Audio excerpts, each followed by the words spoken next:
TDP MLA Prashanth రెడ్డిపై అసభ్యకర వ్యాఖ్యల కేసులో ప్రసన్న కుమార్ రెడ్డికి నోటీసులు ఇచ్చి విచారించాలని ఏపీ హైకోర్టు ఆదేశించింది. ఇప్పటికే ప్రసన్న కుమార్ వ్యాఖ్యలను ఏపీ హైకోర్టు తీవ్రంగా తప్పుపట్టింది.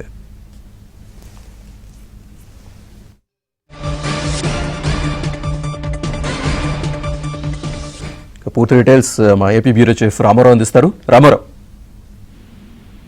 టీడీపీ ఎమ్మెల్యే వేమిరెడ్డి ప్రశాంత్ రెడ్డిపై నల్లపరెడ్డి ప్రసన్న కుమార్ రెడ్డి చేసిన వ్యాఖ్యలపై ఈ రోజు తనకు ముందస్తు బెయిల్ ఇవ్వాలి అని చెప్పి ఆయన వేసిన పిటిషన్ పై ఏపీ హైకోర్టులో విచారణ జరిగింది. నల్లపరెడ్డి ప్రసన్న కుమార్ రెడ్డికి బిఎన్ఎస్ లోని 35(3) ప్రకారం నోటీసులు ఇచ్చి విచారించాలి అని చెప్పి హైకోర్టు ఆదేశాలు జారీ చేసింది. దీంతో ఆయనకు అరెస్టు నుంచి ఉపశమనం కలిగించినట్టయింది అని చెప్పి తేలింది. అన్నేష్ కుమార్ కేసులో సుప్రీంకోర్టు ఇచ్చిన మార్గదర్శకాలను తప్పకుండా పాటించాలి అని ఆదేశాలను హైకోర్టు జారీ చేసింది.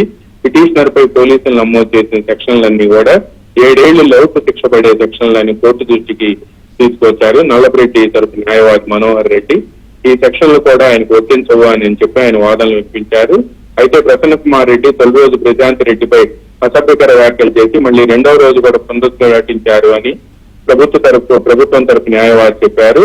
అందువల్ల పోలీసులు పెట్టిన సెక్షన్లన్నీ 7 ఏళ్లలోపు శిక్ష పడేవి కావడంతో ప్రసన్న కుమార్ రెడ్డిని అన్నేష్ కుమార్ కేసులో సుప్రీంకోర్టు ఇచ్చిన తీర్పు ప్రకారం బిఎన్ఎస్ఎస్ లోని 35(3) ప్రకారం పిలిచి విచారించాలి అని చెప్పి ఆదేశాలు జారీ చేసింది.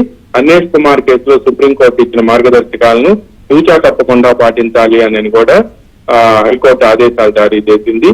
నిన్న హైకోర్టు ఈ కేసు విచారణకు వచ్చిన సమయంలో నల్లపరెడ్డి ప్రసన్న కుమార్ రెడ్డి చేసిన వ్యాఖ్యలపై తీవ్రంగా స్పందించడమే కాకుండా నోరు అదుపులో పెట్టుకోవాలి అని చెప్పి ఆదేశించింది, మందలించింది కూడా. భవిష్యత్తులో ఇటువంటి మాటలు మాట్లాడకుండా నియంత్రణలో ఉండాలి అని కూడా హైకోర్టు వ్యాఖ్యానించడమే కాకుండా న్యూసెన్స్ చేశారు అని కూడా హైకోర్టు వ్యాఖ్యానించింది. శ్రీనివాస్.